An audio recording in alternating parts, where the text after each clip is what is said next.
and welcome to City Journal News. I'm Catherine Durkin. And I'm Scott Collie. Making news today, Malcolm Turnbull faces his first challenge. Indigenous eye care set to receive more funding. And anti-Islamic protesters swarm on mosque talks. But first, a tsunami warning has been issued for Hawaii after an 8.3 magnitude earthquake struck off the Chilean coast. The quake struck around noon local time, causing buildings to sway in the capital Santiago and triggering tsunami alarms in the port of Valparaiso. Authorities then issued a tsunami alert for Chile's entire coast, with several strong aftershocks hitting the area minutes later. Chile is known as an earthquake hotspot, with the largest ever recorded quake occurring there in 1960, when a 9.5 magnitude quake killed more than 5,000 people. Closer to home, and Malcolm Turnbull is facing his first hurdle just 2 days into his prime ministership. Fairfax Media is reporting leaked cabinet documents reveal Mr Turnbull is the least likely minister to appoint women to boards when compared to other ministers in the cabinet. The document shows during his time as Communications Minister, just one of the 16 appointments made to boards in his portfolio was a woman. The leak comes as Mr Turnbull's predecessor, Tony Abbott, declared he would stay on in Parliament and serve out his time on the backbench. Indigenous eye health has been brought into focus by the government, with a new project set to be put into action. Rowena Sinelli has the story. Assistant Minister for Health Fiona Nash yesterday announced a $6.63 million funding boost for Indigenous eye health. The funding comes as research shows blindness in Indigenous adults is 6 times the rate of non-Indigenous Australians. Professor Hugh Taylor from Indigenous Eye Health Melbourne welcomes the funding. And this is really important because if things are not counted, they're not done, and if they're not measured, they're not managed. And so to have the ongoing monitoring of eye care for Aboriginal and Torres Strait Islander people is really important. The project will support eye care services and monitoring of patients, areas previously lacking resources. Most of the Aboriginal and Torres Strait Islander adults are not getting the eye care that they need. A third of them have never had an eye exam. And 94% of the vision loss we see in adults is preventable or treatable. Research shows Indigenous children have far better eyesight than their non-Indigenous counterparts at birth. However, this all changes when they reach adulthood. And we liken the pathway of care to a leaky pipe, that there are lots of cracks where people can fall out of the system. And so the current system is very inefficient because people might be seen once and never get the glasses or the surgery they need. So that visit or repeat visits are just wasted because there's no benefit. The funding boost will be rolled out over the next 4 years. Rowena Sinelli, City Journal News. Hungarian officials have clashed with refugees on the Serbian border, with police using tear gas, water cannons and pepper spray to ward off the crowd. Up to 20 Hungarian police were injured in the riots, while many refugees were treated by Serbian nurses for exposure to the tear gas. The incident comes as Slovenia and Austria announced new border controls for refugees, and Hungary soon followed suit, closing its border for 30 days.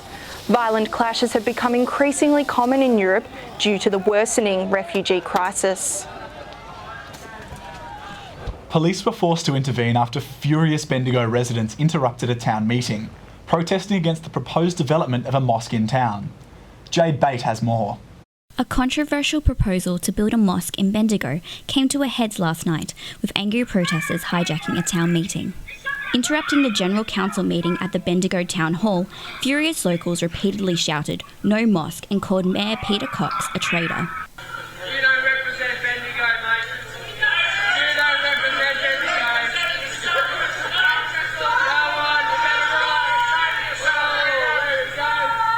According to Fairfax, at one point, a male protester approached councillors and banged his fist on the table where they were sitting at.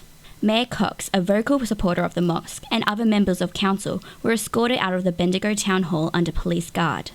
Cox said that he was shocked by the events that unfolded last night and was disappointed that council had been prevented from doing their job. In a statement to the Bendigo Advertiser this morning, Mayor Peter Cox said, "To think that this happened on my watch, my chairmanship, does shock me. I'm just shocked that as a council we would even have to consider closing public question time, and tonight demonstrated how important it is, when we had questions about rubbish and other matters important to our residents." The Bendigo Council approved a permit for the mosque in 2014, but the project was initially subjected to legal challenge by a group of residents in the Victorian Civil and Administrative Tribunal. Last month, Bendigo police were forced to use capsicum spray to control protesters in an anti-Islamic protest organised by the far-right group, the United Patriots Front.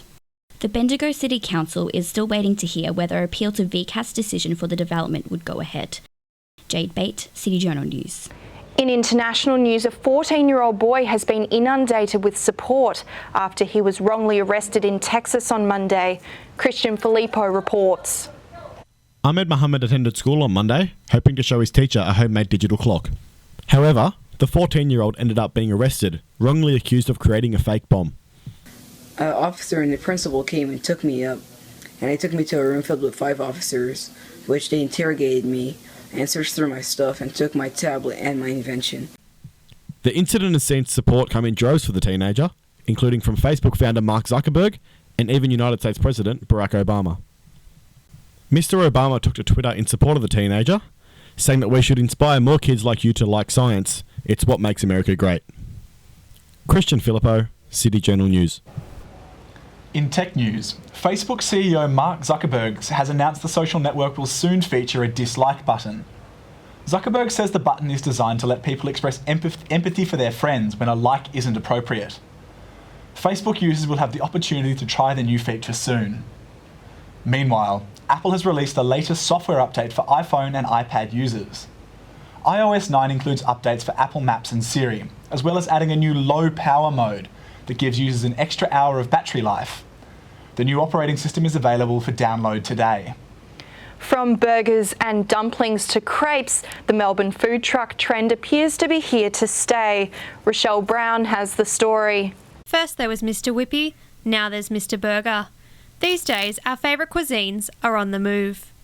A variety of food trucks have taken Melbourne by storm, creating a new generation of dining. Well, I began at Mr. Burger in January. I think by then food trucks had just started to come into popularity. I'd say like over the last 2 years, the food truck scene in Melbourne has really grown.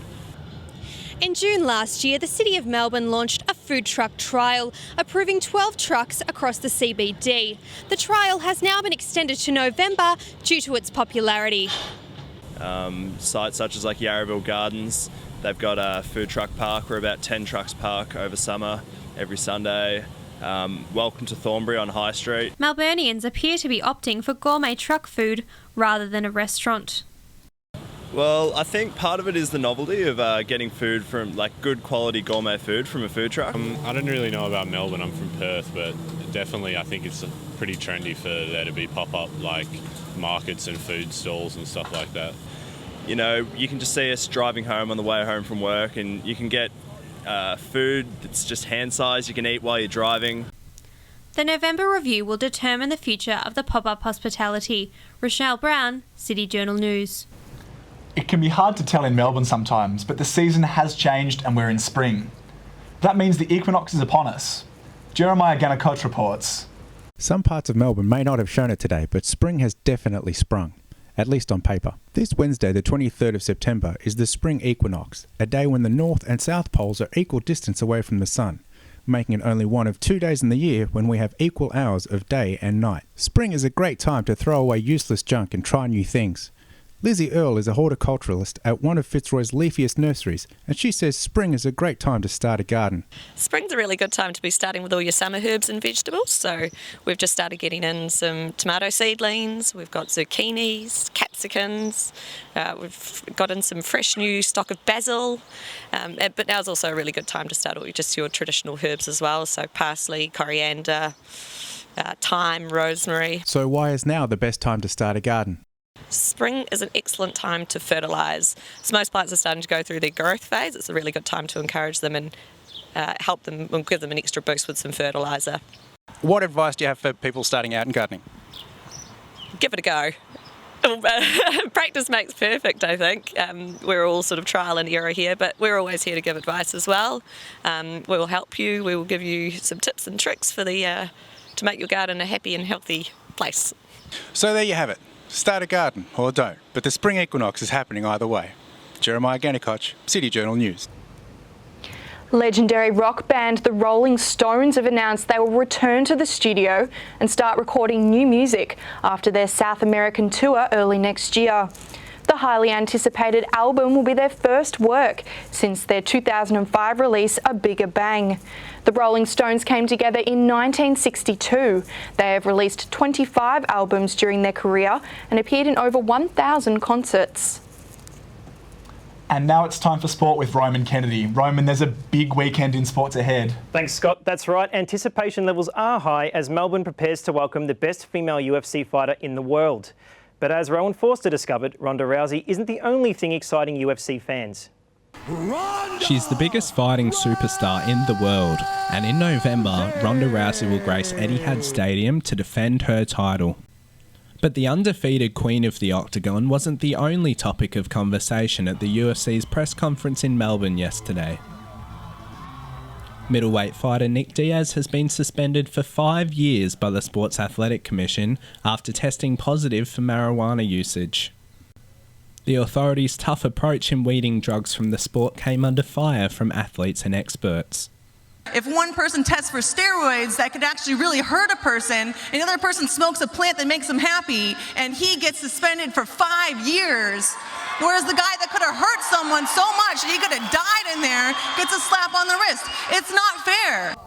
The decision came only months after his opponent, former middleweight champion Anderson Silva, was only suspended for 1 year after testing positive for steroids.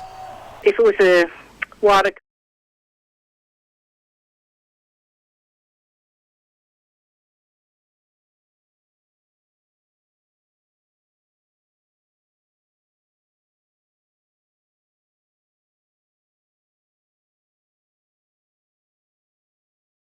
drugs has intensified in recent years, but consistency is also a key in winning the battle. Any of the steroids for an in-competition test usually attract a 2-year ban straight up.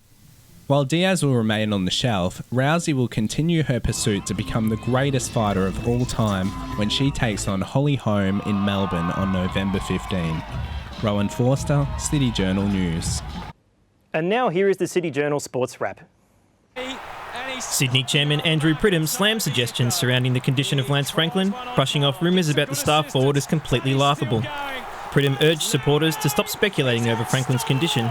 It was announced earlier this week Franklin will miss the entire season as he recovers from his mental health issues. In other footy news, Hawthorn and North Melbourne will be looking to keep their seasons alive this weekend. We gave the whole footy world a fair amount of ammo last week to have a crack at us this week, and rightly so.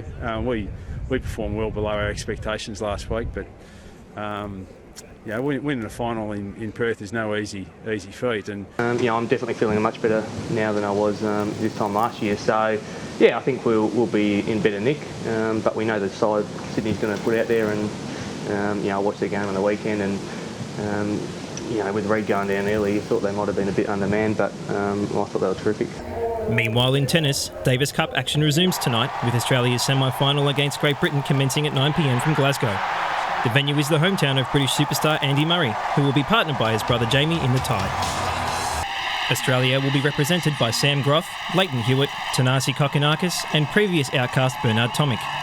Fellow bad boy Nick Kyrgios has not been picked to represent the country. That's it for sports this afternoon. Back to you guys. Thanks, Roman. Now we head to the weather, which will be partly cloudy tomorrow with a top of 16 degrees. The weekend is looking warmer, with Melbourne set to enjoy a mild top of 18 on Saturday. Sunday will reach 21 degrees before showers in the afternoon. And finally, Melburnians have no excuse for staying in this weekend, with the CBD set to play host to a number of exciting events. Tamara Rocco reports. Melbourne is set to host an array of events beginning this weekend, with plenty of activities for people of all ages. Beginning in City Square on Swanston Street is the Nebula Express, Australia's first portable art space. Being set up behind us is Nebula, and as Development Manager of Arts Access Victoria, Fiona Cook, tells us, Nebula is a revolutionary design that moves with the artist. Well, Nebula is a portable and accessible art space. It's for artists to be able to take their art and perform their work and in anywhere across Victoria, anywhere they want to go. So it works around the the barriers that artists with disability face in presenting and participating in arts and cultural life. Previously shown at the Australian Centre for the Moving Image, Nebula unfolds from a grey box to a colourful, inviting exhibition focusing on artists with disability in its design. They were not able to participate in all the things that were happening in the city or in regional festivals, and because of the lack of accessible studios and lack of accessible galleries and spaces to present. So they came up with the idea of creating their own space. Also happening this weekend is the Mid-Autumn Moon Festival along Crown's Riverwalk, celebrating Chinese culture. The free family-friendly festival includes lantern making and painting for children, tea making demonstrations, culture performances and many more activities. Another family favourite is the Royal Melbourne Show, with its rides and attractions returning to the showgrounds. Each event kicks off this Saturday. Tamara Rocco, City Journal News. This has been City Journal News. I'm Catherine Durkin. And I'm Scott Collie. You can catch all our stories online at thecityjournal.net. Until then, thanks for watching and enjoy your evening.